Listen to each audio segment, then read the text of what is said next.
What does Gordon Ramsay cook in his restaurant? Oyster or clam? It's a beautiful day, guys. You know, I'm so happy that I get to meet people. Like, I'll be honest, I do find TikTok live harder because I basically stream on Twitch, right? And I'm on YouTube. On YouTube, I just have to answer comments. On Twitch, I talk about the game, right? So it's harder. But honestly, when I see a group of people like you guys tonight, I'm like, dude, I'm extremely lucky. I'm extremely lucky. Muffin with shrimp. We got. You look like a Vegetti. Is a player from the Vasco Football Club in Brazil. You know what? We'll take it as a compliment, by the way. Crowhawk or something? No, bro, it's clam. So, clam are gonna be. They're very similar to. It's weird. I would say they're similar to mussel. You can also find them in the sand. Um, they're in a white seashell. It's a bit. It's meatier. It's a lot meatier.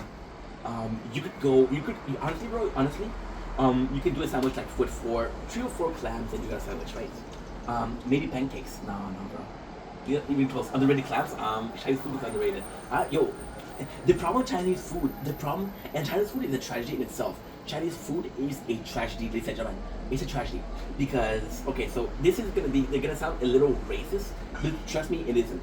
Okay, so the Chinese people when they came, they opened up restaurants and it worked a lot, right? And then Thailand people, Japanese people, even Korean people came into Canada, USA, right? And they try to open up Korean restaurant, try to open up Japanese restaurant, and it wasn't working. So what they did was they called it Chinese restaurant. It just did different food, but they needed to call it Chinese restaurant for them to work. So I think it's pretty sad. Now you see it's not the case anymore. So you got Korean barbecue, which is similar to hibachi, right? I love Hannah. Thank you for being here. That's pretty much it. You got hibachi, which is Korean barbecue. You got Japanese. Japanese cooking is one of the best. The thing with Chinese cooking, and I think it's a lot more variety. Japanese cooking is gonna be some better meals. So you got sashimi, fish sashimi, which we were talking about before. We're talking about sushi. We're talking about spring roll. It's nuts because when I say spring rolls, you guys are gonna be thinking about a hey. A lot of people are gonna say spring roll. Oh, this is like an egg roll. No, a spring roll is gonna be in a paper of rice. How can KFC be in the same place? It can be. I don't know, bro. I don't know. The reality is, like, I was supposed to get KFC today. It was supposed to be at 10 hours, but I didn't wake up close enough. Muslim, no, bro. There's my hat. Just my hat and my curly hair, which makes it look like a what do you call it? An amalka? No, I think that's what it's called, right? Oh, by the way, the amalka is Jewish. I'm Muslim, but hey, who knows, bro? Who knows? I'll give you the nose. Let's search the nose. Safi, let me hear you, Safi. How are you, girl? How are you? It's the back. Yeah. Yep. Dude, you speak French? Where you from? Where you from, bro? Represent Metra. Last company I worked for. I worked there for 8 years and I miss it dearly. But yeah, dude. KFC and Taco Bell. I think like it's weird. Cab Bougaton. Ooh, dude, that's French as fuck. That is French as fuck. See, the thing with the KFC, if you look back in the, okay, we're gonna be boring with fucking stories again, but if you look back at the story of KFC was in a weird state where they came out with, so what happened is there's a guy called Morgan Walker, I think, and he came out with a movie in the early 2000, late 2010, late 2000. He came out with a movie called Super Size Me. Okay, and that Super Size Me, that movie was about eating McDonald's every fucking day, right? Every fucking day, and what it would do to the system, right? And then they saw what happened with it. With tell me the Burger King background too. Oh, I don't know that about. I know there's a king. He makes good burger. That's about it, sadly. So the guy did a documentary on McDonald's, and he was like, wait. Fast food isn't good for me. And then they had this obsession. Wait. If McDonald's not good for me, right? Then KFC's not good for me. And the reality is, and please understand this, KFC, okay, is huge. Okay, but they're not as big as McDonald's. They'll never be as big as McDonald's. The only you want to hear something fucking crazy? If you look at the most popular franchise, it is McDonald's, it is Starbucks. Not even another fast food, it is Starbucks. Right? Which is nuts. So people start to look in, start to look in KFC. Ça fait plus de te voir, man. Tu vas manquer, sérieux. Tu vas manquer pour vrai. See, and the thing with Nado, she writes O because she doesn't want people to massacre her name, you know? Yeah, so KFC, they were like, okay, well, this is bad. And then it started making a lot of researches, and they found out what they would bring in the gravy. And KFC had this horrible reputation of, it's not healthy food, it's not healthy food, it's not healthy food. So KFC has to take a step back, and they're building themselves back up, but they closed more than half of their stores, which was a huge hit on the brand, on the restaurant, the brand in itself. Taking a hit on the brand is a huge thing, you know, and only they had a clown. Yeah, but the clown thing, you see, this is all a question of time. It's all a question of timing. So if you look at McDonald's, yes, it's Ronald McDonald, right? And you know what's crazy?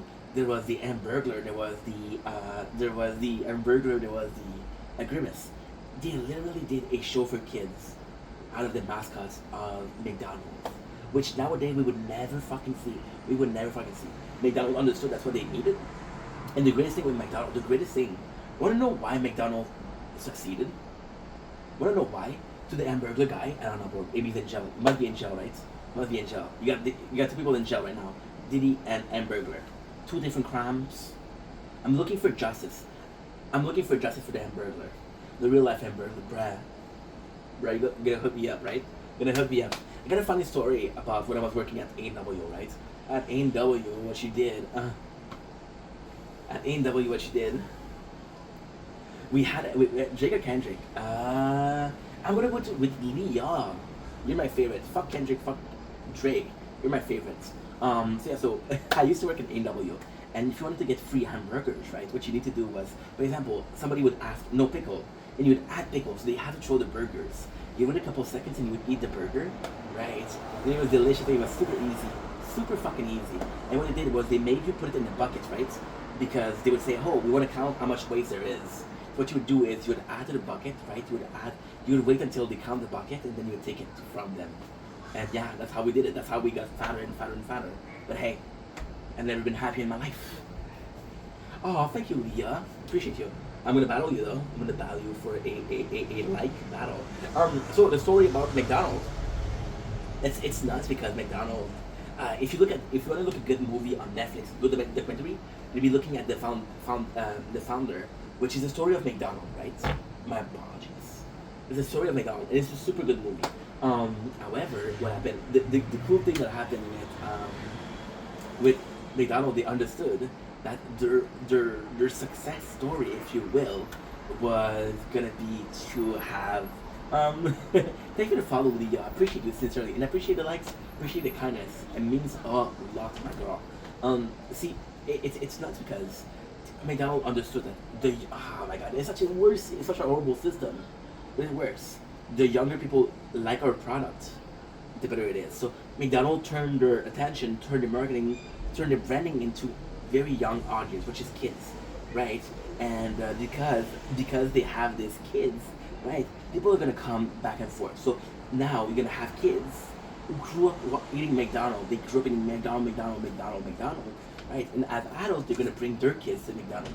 So you're creating a generational growth, little system. So yes, it costs a lot, right? When you start, but at the end, it's worth it. If you try to do dildo pizza, no, dude, you got me, baby Pablo. You got me. That's hard, dude. That's yo.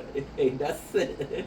That's good. But next time, bro. Next time, what you need to do is this one. You have to do this one, bro. You have to write it like that.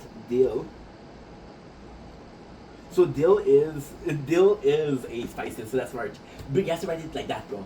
It's gonna do the same results. It's the same result, but it's better. People are gonna fall better to it. Yeah, it's actually good. You got me good, bro. Baby Pablo, ladies and gentlemen. Baby Pablos. That was a good one. See, it's you want to do it like that because you actually talking about the deal is like, oh, we're doing a deal, right? Deal or no deal. Yeah, I got you, bro. All right. Dude. You know what? This is my kind of humor. So, you can come in, So I'll be completely honest, right? There's people like Pablo who do really good joke. That's a good joke because it's inoffensive, right? People are gonna be like, oh, can you say that you support Jenna and then side, and if you put it together, it's like a general, that's bad. That's bad. Or they're gonna make you say a racial slur. That's bad. That's not good jokes. A simple joke like that is good. Enjoy the joke. Enjoy humor, right? There's no harm to it, and it's always the intent. The intent is here. The intent is to make people laugh, not to be having clips. People are gonna be out there doing 10, 100 lives a day trying to get some clips, and that sucks. That actually sucks, guys. Don't be that guy, please. Don't be that guy. It's okay to tell me what you think.